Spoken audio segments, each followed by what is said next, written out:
Okay, so when you're doing a geometric head on a small figure this big, I like to draw a good center line down the middle, and then about at halfway from the top point of the head, I'm going to block out where the eyes are going to be. So I want to make sure that I've got that halfway point of the eye, maybe a smidge lower. Then since I have the center line, it's really easy for me to mark the width of the nose. So I'll leave the width of the nose in there. And that'll help me create the nose. It'll help me block out the eyes and create the brow ridge. So if I have, from this center line here at the glabella, if I have a third to the base of my nose, and from the base of my nose to the chin, a third, and from the glabella to the forehead, that'll create my hairline area, and then this portion will be top of the head. I can then, from my halfway point at my eye, guesstimate the thirds that will create my face. So then I could then take away some material at this eye orbit area. Once I'm able to do that, I can start really sculpting the head. So when I take away the eye orbit, I just want to keep it symmetrical right to left. So I'm going to try not to dig deeper on one side than the other.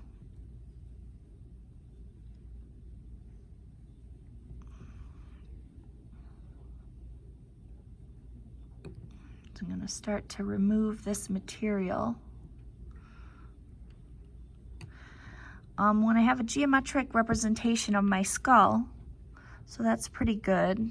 I feel like the depths are similar on those two and the angle that I've cut for the eye orbit. I would also use a geometric plane for the side of the face. So I would plane out this side of the face a little bit so that I get a turning from the front of the face towards the back. Same on the forehead. I'd like to create the impression of the side of the forehead and the frontal bone. So this would be the temple area, the frontal bone area. So this plane is useful here to create that temple and frontal bone. So I'll take a little away there. So this being the hairline, I would have kind of my frontal bones here, temple, cheekbones, eye orbit. And then I'm going to start building the head from the profile. I find that most useful. So once I've established the width of the nose and the dimension of the nose, I'm going to create a wedge shape. That wedge shape is going to go from the glabella to the base of the nose, here like that.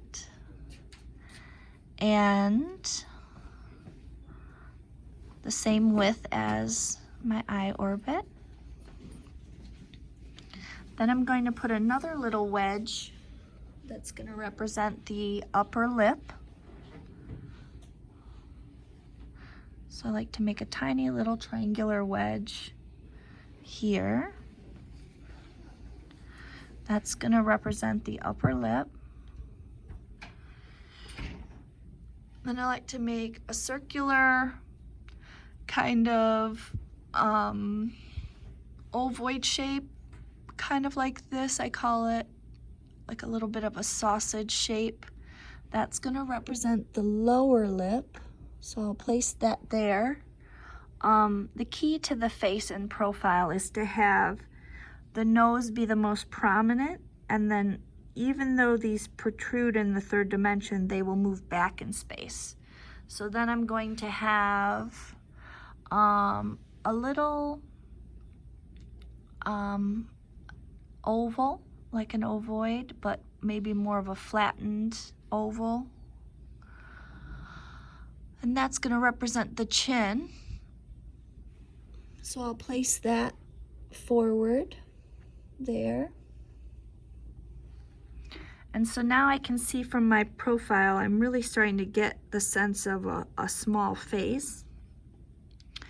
At the glabella, where my bridge of my nose meets, I can do another little wedge shape. That wedge shape will be the beginning of the brow ridge. So this is a male face.